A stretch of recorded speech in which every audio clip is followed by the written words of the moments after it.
Well, welcome to this month's Ask Your Herb Doctor. My name's Andrew Murray. My name's Sarah Johannesson Murray.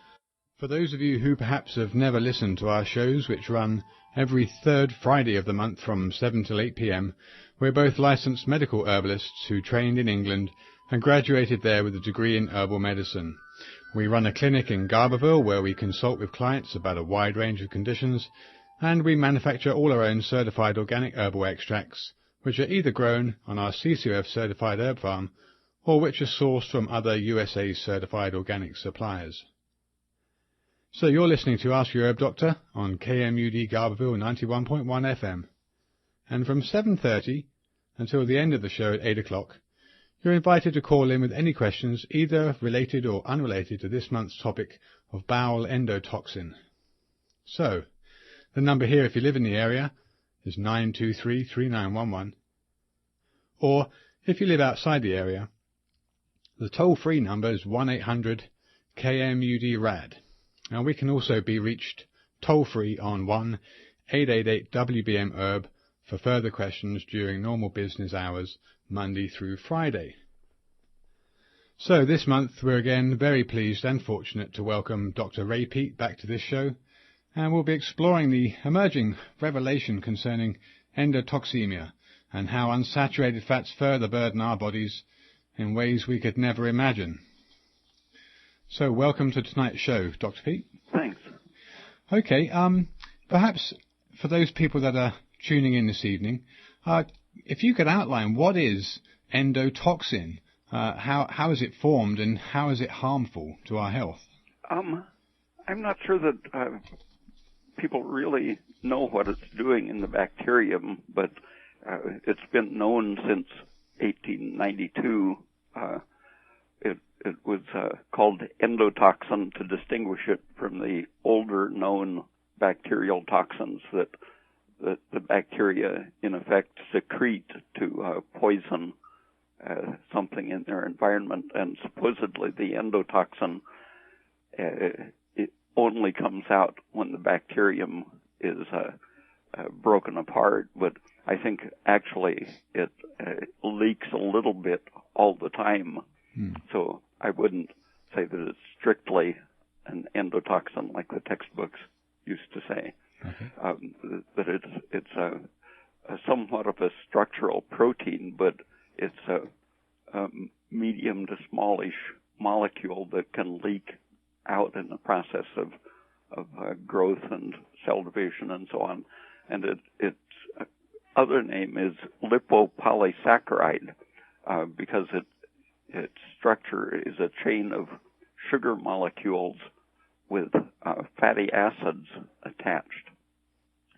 And that gives it kind of a soap-like behavior that is part of why it's toxic so generally. And they are so common in the environment that organisms have their basic defenses against them. One of our basic defenses is the high-density lipoprotein. Okay. And they talk about it in terms of carrying cholesterol, but I think really its historic main function is that it's our first defense against endotoxin once the endotoxin gets into the bloodstream. But normally the intestine is a good barrier against absorbing the endotoxins, and if some of it leaks through the wall of the intestine into the blood vessels and gets carried to the liver enzymes break it down, and so it shouldn't normally reach the bloodstream in significant amounts. Right. But it's a matter of tens of milligrams that can circulate into the bloodstream every day. Mm-hmm. Do you know, as an aside, do you know if there is a value, a picogram or whatever value associated to a quote acceptable level of? Yeah, it stimulates defense reactions, and so it's kind of like a toughening up reaction to have a small amount of it. Okay. If you're born in a germ-free environment, your first exposure to bacteria is likely to be lethal, but absorbing a little bit of the endotoxin toughens up the system. Okay, this would be, and again, it's an aside, it's not something I was planning on going through with you, but perhaps this harkens back to the, as you said, the kind of germ, I would say germ-ridden, but the germ prevalent society maybe of 100 years ago, producing children that had better immune systems and did not have autism or any of the other syndromes maybe associated with the sterile environments of today. I think the ups and downs when you try to be too sterile and then are exposed inevitably to germs, the sudden shock is probably a lot more stressful. Right. Okay, well, getting back to endotoxins then, and you mentioned lipopolysaccharide, and some people will have heard of LPS or lipopolysaccharide. How is it harmful to our health if the bacteria, if I'm right in thinking that these bacteria are the main source of this endotoxin, and we are exposed to varying amounts of it daily? How is it harmful to our health? It triggers a whole series of reactions, and it seems to be a physical chemical process that sort of stirs up a cell to recognize a threat and set off a chain of reactions. And it's the things that it sets into action that really cause the chronic accumulating damage, degenerative damage. It's one of the first things it does on exciting a cell is to cause the cell to take up calcium and to activate the synthesis of nitric oxide. Right. And the nitric oxide and the cell excitation that goes with absorbing calcium trigger other reactions, and a small amount of endotoxin can stimulate the intestine to contract more. But if the cells are getting overloaded with it, that and possibly other irritants can cause cells to produce so much nitric oxide that the nitric oxide becomes a major metabolic disruptor and will cause the intestine to lose the ability to contract. And it will poison the respiratory apparatus so that cells can't make energy to fight back. And at that point, with increased nitric oxide and reduced energy and taking up calcium, the cells also take up water. Right. And then they become basically non-functioning to a degree. They're under stress, and if the body can deliver enough energy to them quickly, they can excrete the water and the calcium and turn off the nitric oxide and return to normal functioning. But when they swell up, another place that the textbooks give a very simplified, mistaken idea of what is involved in bowel damage from endotoxin. They talk about the leakage between cells, as if the cells lose the glue that holds them in contact with each other, so holes open up between cells. That does happen, but it isn't necessarily the worst way that the endotoxin gets into the cells and passes through the cells. The whole structure of the cell, the cytoplasm, as it takes up water, instead of being fat-like and tending to exclude water and prefer to absorb fats, the introduction of this sugar connected to a fat acts like a soap and makes the cell tend to admit not only more water, but pretty much anything that is in its environment. So the whole substance of the cell becomes kind of spongy and leaky. Right. And when this starts affecting the whole organism, that kind of change occurs all through the body. Once the stuff has passed through the lining of the intestine and crosses across capillaries and gets into the bloodstream, then the endotoxin starts doing the same thing to any cell it comes to. Mm-hmm. And so it will leak out of capillaries no matter where it is in the bloodstream if the liver hasn't filtered it. So if it happens to reach the brain, it'll cause the brain capillaries to leak whatever is in the bloodstream. And so it can contribute to multiple sclerosis. And the endotoxin leaking into the brain does the same thing. It triggers the release of nitric oxide and a whole chain of chemical reactions that every organ has its particular way of responding to the endotoxin, but there's a generality, no matter what the organ, there are basic defense reactions that will occur not only to endotoxin, but to any radical threat to the survival of the cell, so that X-rays and gamma rays will produce essentially the same kind of change in brain cells or bowel cells that endotoxin does. And so if you're overexposed to X-rays, for example, you'll get constipated the same way that overexposure to endotoxin will cause constipation. Okay, so there's a kind of a saponification going on then.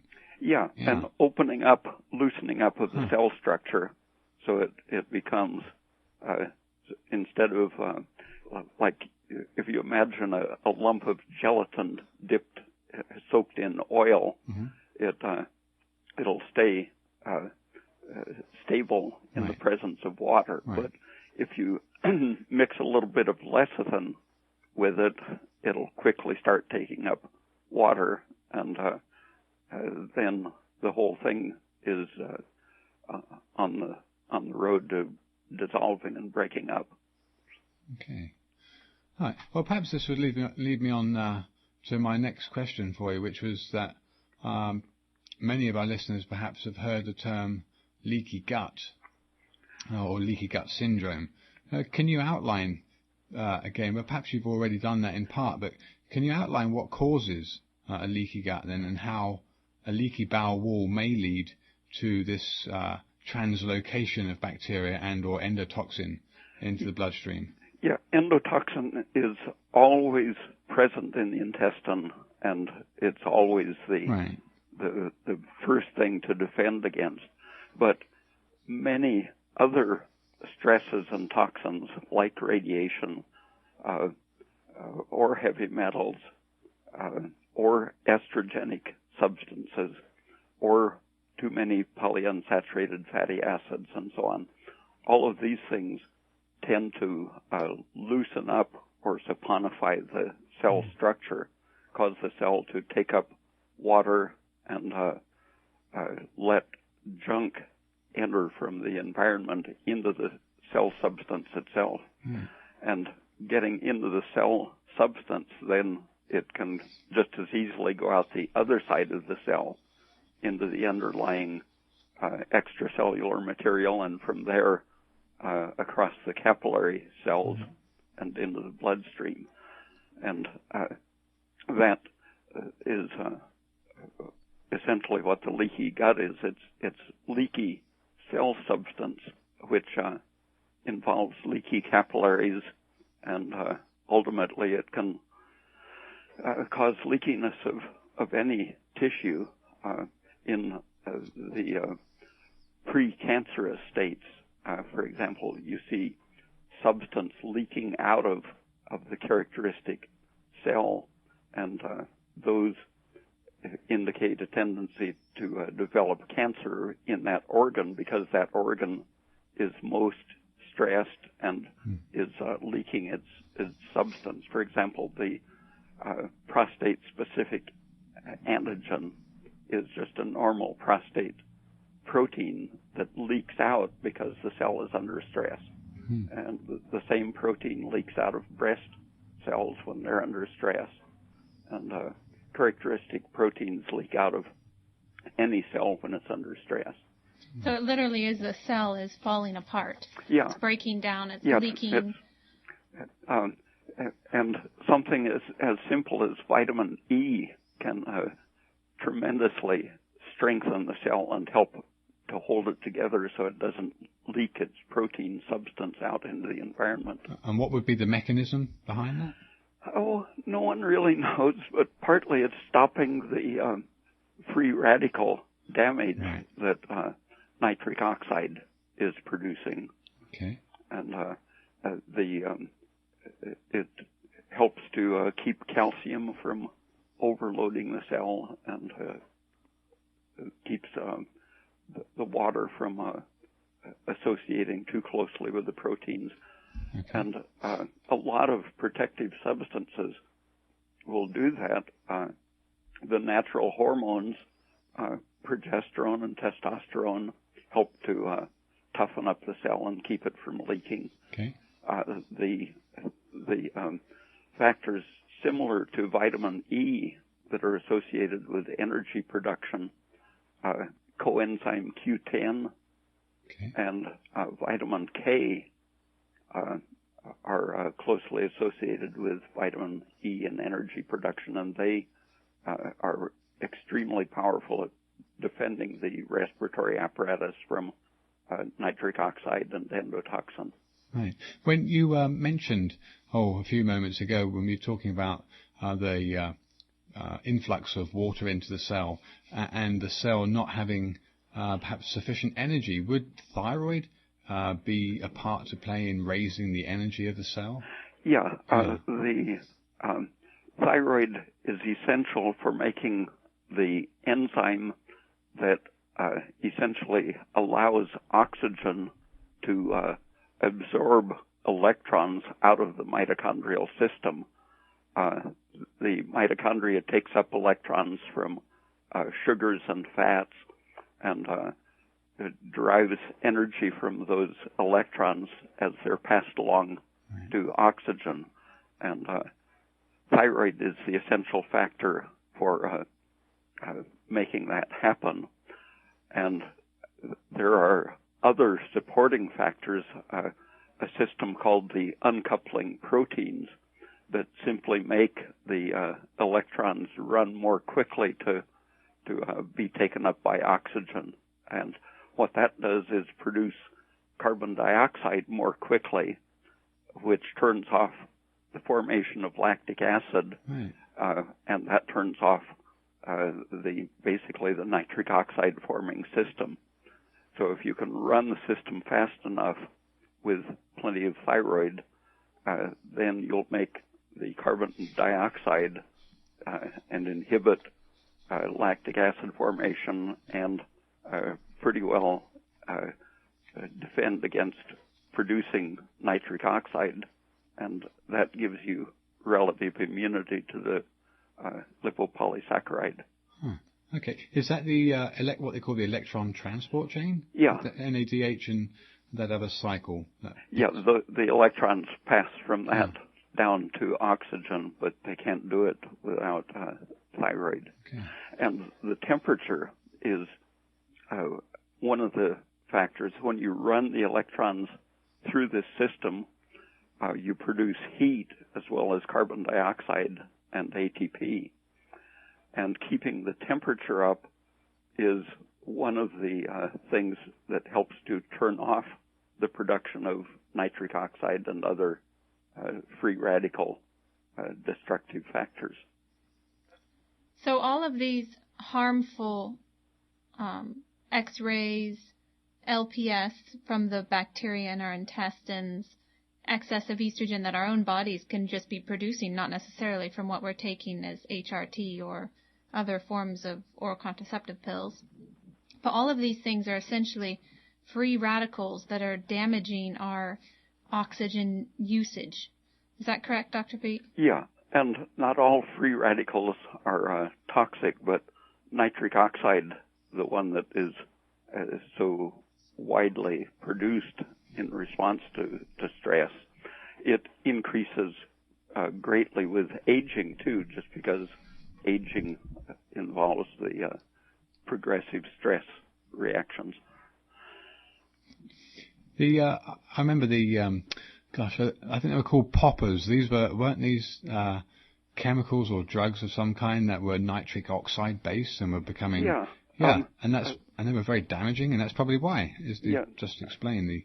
Yeah, nitroglycerin has been used as a drug to open the circulation to the heart. Right, angina. And nitric oxide didn't really get much interest scientifically until Viagra came along. And that's basically doing the same thing as nitroglycerin, but it's extremely toxic. Yeah. It's just it's like eating toxins and getting irradiated and getting old ahead of time. Wow, quite a price to pay. Uh-huh. Huh. So it's just a very potent, powerful free radical that people don't really realize the damage that they're creating by depleting their bodies of oxygen. Yeah, and some free radicals can actually defend against the toxic free radicals. When the thyroid and oxygen are working properly, the electron transport chain involves lots of free radical activity, but it is all productive and protective. The faster you run oxygen through the mitochondrion under the influence of thyroid, the less free radical damage you have to the structure of the cell and the mitochondrion. Okay. All right. So, well, if you are low thyroid or somehow lack oxygen acutely, the electrons, instead of being safely passed through this chain of free radicals, the free radicals wander off and attack the fats that make up the mitochondrion, and then those fats become peroxides, which are sort of a randomly destructive kind of free radical. So these would be the polyunsaturated fats that you're talking about, which, just for our listeners to clarify, includes the common vegetable oils available, like corn oil, sunflower seed oil, safflower seed oil, canola. Also includes fish oil, hemp seed oil, flax seed oil, cotton seed oils, and a lot of pre-processed packaged foods. Yeah, and all of those tend to accumulate in the tissues, and when they're given acutely as an emulsion, for example, they used to do it in hospitals to fatten people up. Now they do it to suppress their immune systems if they're transplanting a kidney. But they not only suppress immunity, they create sort of an instantaneous diabetes or inability to respire and use sugar. Mm-hmm. So it's like if we eat food that's fried in these oils, then we're essentially ingesting a free radical. Well, very quickly, yeah. And an experiment I did illustrates how even at room temperature, they spontaneously oxidize. I put a rubber hose in a bottle of, I think it was safflower oil, and put the other end in a glass of water. And just at room temperature, over a few hours, the bottle was in effect respiring. It was sucking oxygen up and drawing water up into the tube. The oxygen was combining with the unsaturated fats, and in the process forming lipid peroxides, which are toxic free radicals. And the situation is even worse in our body when it's at 98 and above degrees. Yeah, much faster at that temperature, and we have catalytic amounts of iron and heavy metals floating around to accelerate the reaction. Wow. Okay, you're listening to Ask Your Herb Doctor on KMUD Garberville 91.1 FM. We're very pleased to have Dr. Ray Peat join us again. And this month's subject was the topic of bowel endotoxin. So the number, if you live in the area, is 923-3911, or the toll-free number is 1-800-KMUD. So, in 5 minutes or so, we'll be opening up the 1-800-KMUD-RAD. Beg your pardon. Okay, I had another question for you, Dr. Peat. I think just very briefly then, perhaps if you want to outline again what free radicals are and what foods promote or prevent the formation. Of free radicals and or endotoxin. Since the polyunsaturated fats are the main material that causes sort of an explosion of free radicals once the process starts with endotoxin and nitric oxide, simply minimizing those in the diet is a basic way to defend yourself. There have been, for essentially 100 years, there have been studies showing that a fat-free diet, if you give the required nutrients, a fat-free diet extends lifespan and reduces cancer and other degenerative diseases. 1927 study showed that there was no spontaneous cancer in rats on a fat-free diet. And that has been repeated thousands of times in different ways, but there are roughly 100 studies that show the tremendously beneficial effects of even a short-term deficiency, so-called, of the polyunsaturated fats. When a rat is made deficient according to the way they define the deficiency, they simply don't feed them any polyunsaturated fats, but give them purified nutrients. Those animals can stand tremendous physical trauma that would kill a rat on a normal diet. And they can be given cobra venom and survive where a normal rat doesn't.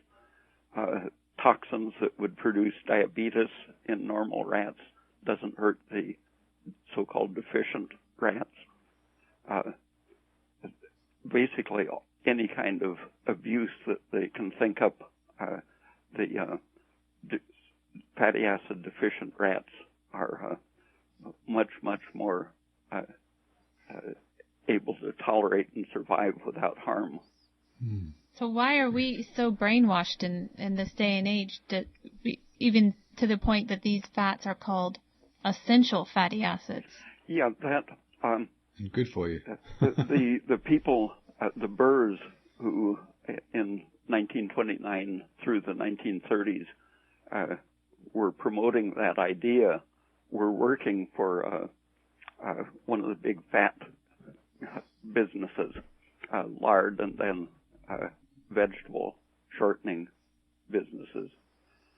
And when independent researchers checked their claims in the 1940s, they found that what they had done was simply produce a vitamin deficiency, because when an animal is not eating the polyunsaturated fats, which poison the thyroid function, their metabolic rate is about 50% higher than the normal animals. And if they feed them only a normal amount of vitamin and protein, they become nutritionally deficient. So these researchers at the University of Texas lab in the 1940s had been working on vitamin deficiencies, and they recognized that the birds had simply produced their vitamin B6 deficiency. And so they gave a fatty acid deficient diet to rats and then gave them extra vitamin B6, and it cured the syndrome. So the whole issue was settled in 1946. But in the 1950s, the nutrition textbooks said that it's a controversial topic whether they're essential or not, because people were still promoting the idea that we need lard or vegetable shortening. And then the industry went through a big change when they discovered that first they had economized on food consumption by pigs and chickens by poisoning their thyroid gland with a chemical that turned out to cause cancer in humans. And so they looked for another way to poison the animal's thyroid so they wouldn't eat so much but would get fat. And what they found was that the polyunsaturated fats, just as the Burrs had demonstrated in 1932, suppressed the metabolic rate. And that was when the feeding pigs a diet of essentially pure corn and soy for the polyunsaturated fats took off. Before that, they'd fed them vegetable waste and whey, industrial waste, which was very good for the pigs, but they ate a lot of it and didn't get fat. So they weren't good for marketing. Yeah, the agriculture industry found that they could tremendously increase return pounds of pig per pound of food consumed. And since they were at that same time, the paint industry discovered how to turn petroleum into paints and plastics, so they didn't need linseed oil or safflower oil anymore. And so there was this big industry, soy oil and so on, that wanted another market besides feeding pigs and chickens. And so they convinced people to eat their production that they couldn't sell as paint. And the story continues into 2009. Yeah, then after 50 years, the original data, which was that the vegetable oils caused softening of the brain and infertility and cancer and so on, that was known in the early 1940s. Finally, that became too public that the essential fatty acids, known as linoleic acid mainly, everyone was catching on that those were carcinogenic and caused heart disease. So about 20 or 30 years ago, there was this gradual change of marketing as the fish industry was being pressured by the Environmental Protection Agency to stop throwing their waste skins and heads and so on in the bays or into landfills because they were causing tremendous pollution. That was when fish oil came on the market. They were making fish protein out of the skin and heads to sell to Africa as a food supplement. Oh my gosh. And the oil spoiled so fast they marketed it for human medical use. It's a lesson through history that wherever there's a waste product, there's always an agency or an industry to turn it into a profitable product. Yeah, shrimp shells are now a medical product, and I'm waiting for used tires to come out the health food. Rubber, it's good for you. Oh my gosh! I don't laugh. It'll probably happen, but it'll happen so covertly that we won't know it for another 50 years. Oh my goodness! I want to go back briefly to that the point that you mentioned about the endotoxin or lipopolysaccharide being broken down by the liver. Yeah. So we know that the liver is a detoxification organ, and I know that on several of our shows over the years we've kept on banging the message home that you need to look after your liver because it's the thing that looks after you very much in terms of metabolically deactivating some toxic metabolites and cleaning us, helping to stay clean. How do you view liver health or the improvement in liver health, and how would you approach that? The liver has several ways to catch toxins, but when it starts having to work too hard to detoxify things, the brain is our second most active detoxifying organ. It has very intense enzymes analogous to those that break down toxins in the liver. Okay. But if the liver is spending too much energy detoxifying, it becomes unable to produce albumin. Albumin circulating in the blood is one of the layers of defense. When the stuff gets through into the bloodstream, the high density lipoprotein made in the liver increases when we're being poisoned, and so estrogen and alcohol increase the high density lipoprotein. And this is what the doctors are telling us is the good cholesterol. Well, it is good because it's a reaction to being poisoned, and so it helps protect. So when we're having a bowel problem. So if you have a low HDL, that may be not such a bad thing because it's indicating you don't have a high toxin load. Yeah, I think that. And the albumin circulating in the blood binds things preferentially fatty molecules. Right. And so between the albumin and the lipoproteins, our blood can hold a lot of stuff temporarily to give the liver a chance to catch up. Gotcha.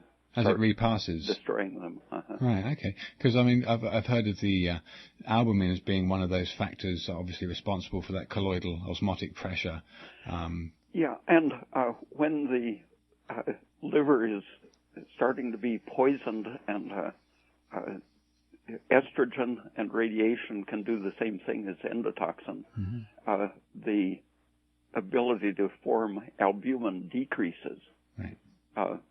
And so looking at the albumin in a blood test is one of the first indicators of a person's basic resistance. If it's high, their prognosis is usually good. Okay. And if it's down around 3, where the normal is 4.5, you're going to have to clean out the bowel. Right. I've seen people in just a couple of weeks go from below 3, like 2.5, up to over 4, just by eating fiber and fruit juice to reduce the absorption of the endotoxin. Do you figure the given reference range to be accurate? Well, yeah. The best prognosis is in the range of 40 to 50 or 4 to 5. Right. And when it's below 4, they've put the normal lower and lower as people get sicker.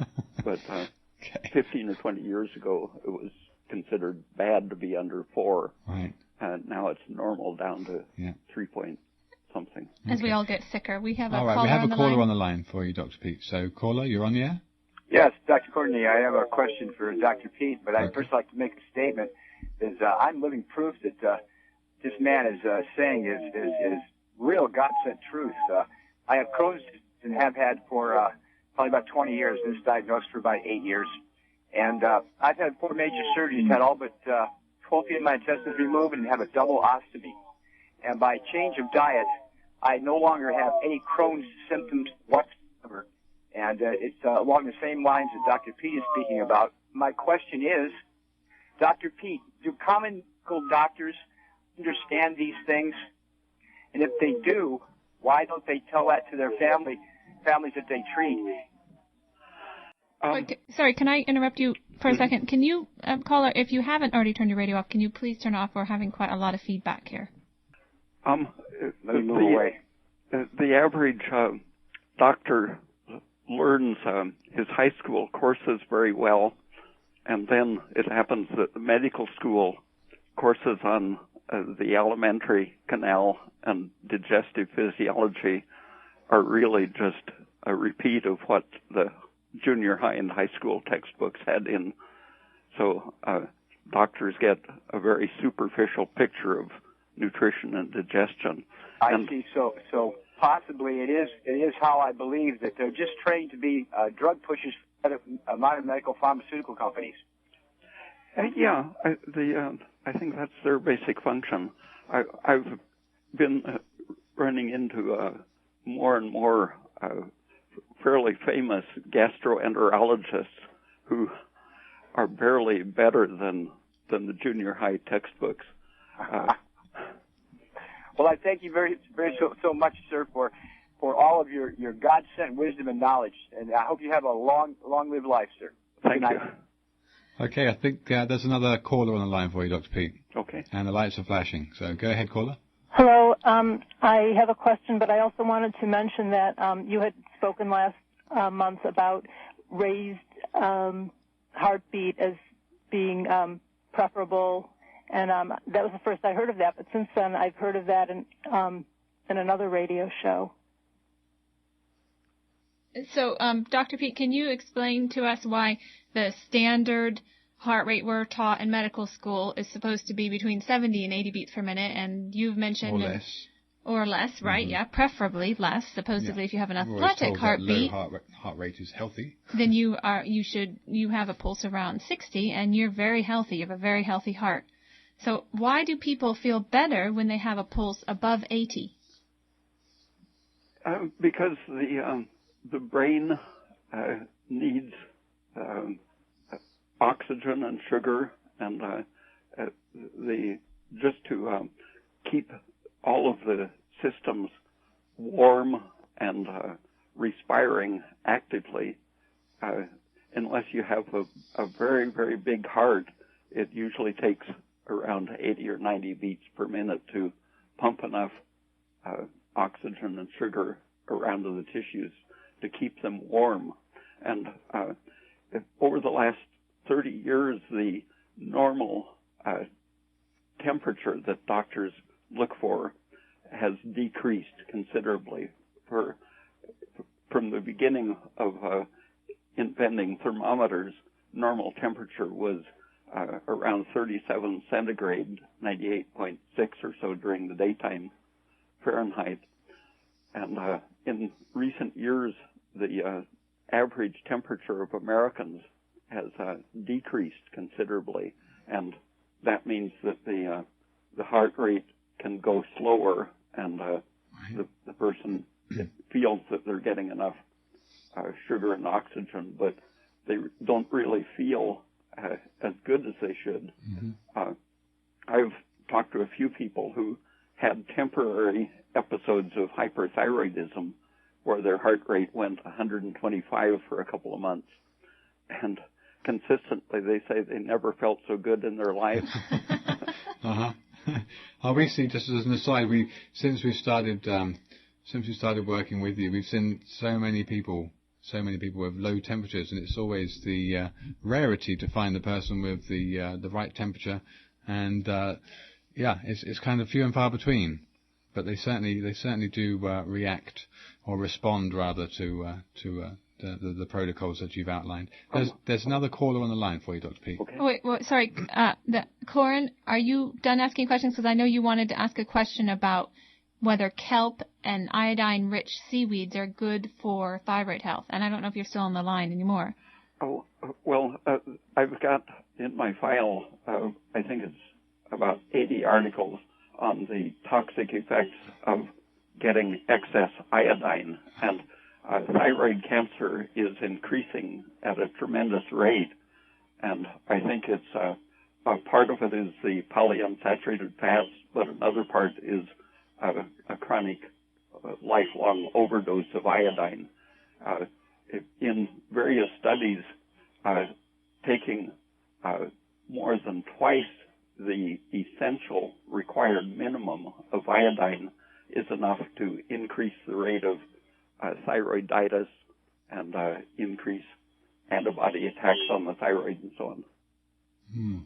Wow. So when you sent me 20 articles detailing the thyrotoxic effects of excess iodine from sea vegetables and other sources, that was just 1/5 of the articles you say you've seen that show this. Yeah. Right. Okay. So we have another caller on the line. And there seems to be a little bit of feedback going on. I'm not sure if that's can be managed in the studio or if that's external. Okay, caller, you're on. Hi there. Yeah, I had actually 2 questions this time. The first one was wondering if you could speak briefly of saturated fats and if they're beneficial or not. And then the other question was, you mentioned staying away from the polyunsaturated fat and maybe vitamin E and the Q10 as being things you can do to help heal a leaky gut. I was just wondering if there was anything else that you could do proactively to heal leaky gut. And I'll take questions after that. Thanks. Thank you. Could you repeat the question? I couldn't understand it. Okay. Well, I could hear it. The caller was asking, what are some protective things we can do? Dr. Peat, you've mentioned vitamin E. And also the coenzyme Q10, and the lady wanted to know also about saturated fats. The saturated fats are very protective, but you can make your own saturated fats if you eat enough sugar, like fruits instead of breads. Mm-hmm. There are a couple of groups that are curing cirrhosis and hepatitis with giving more saturated fats and excluding the unsaturated entirely. Mm-hmm.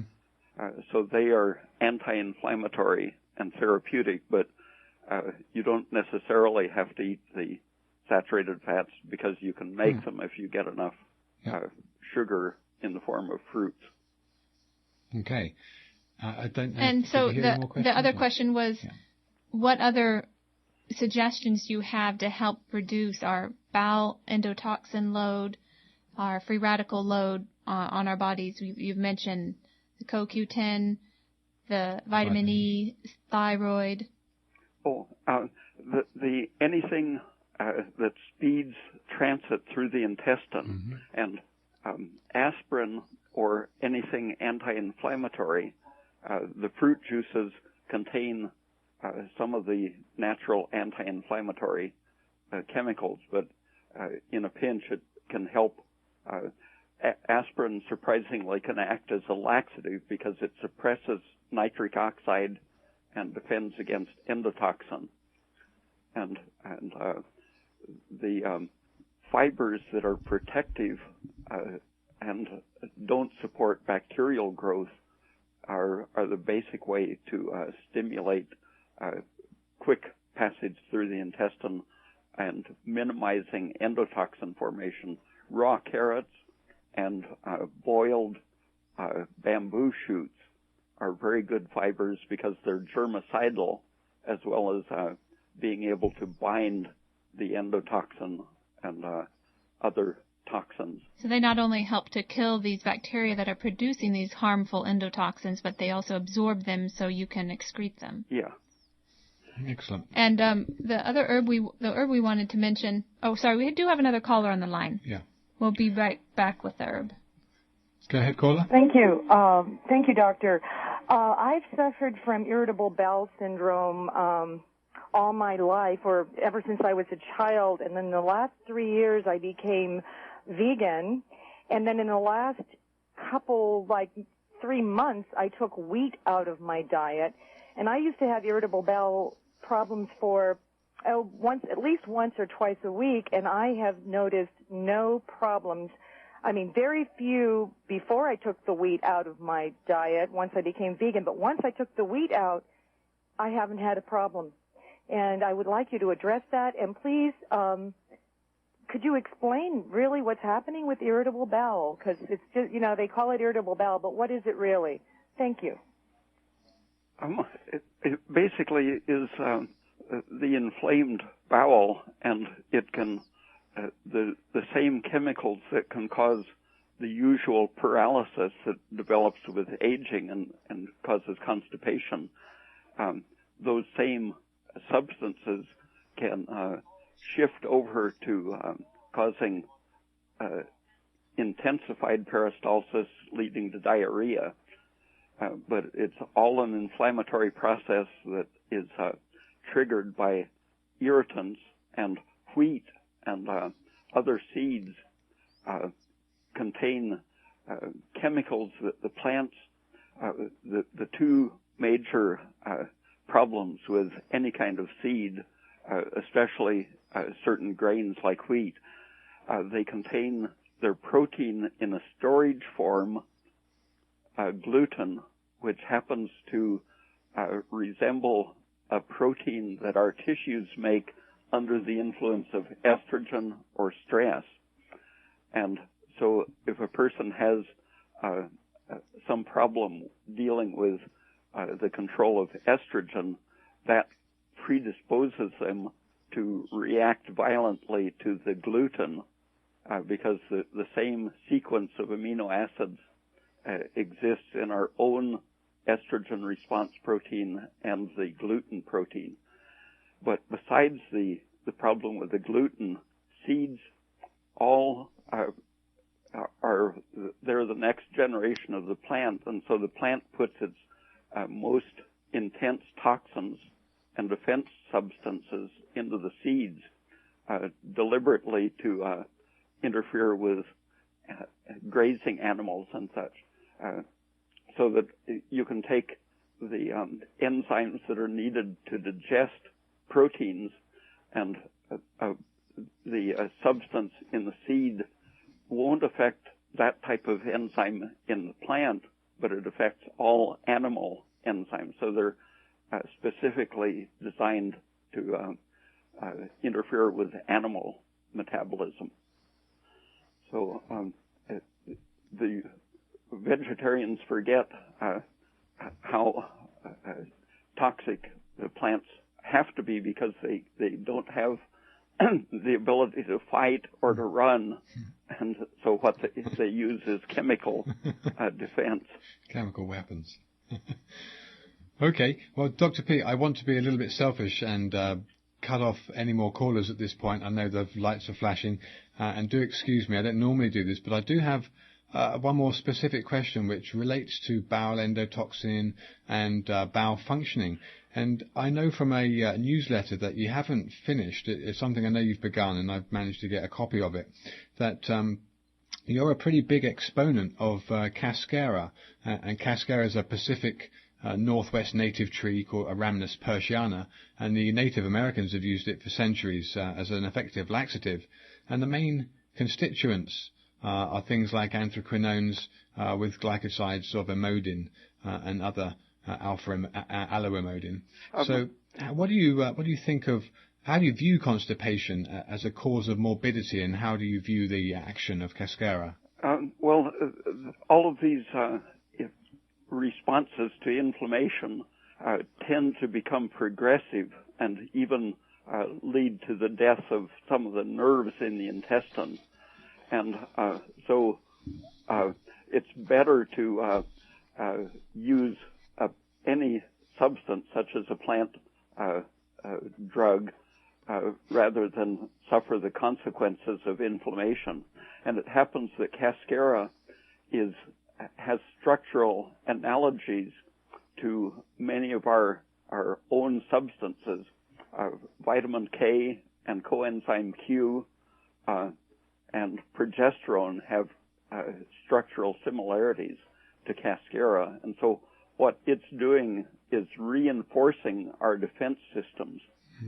And it's very unusual among drugs because it basically reinforces all of the good processes and doesn't support any of the inflammatory toxic processes. So it's anti-inflammatory, anti-carcinogenic,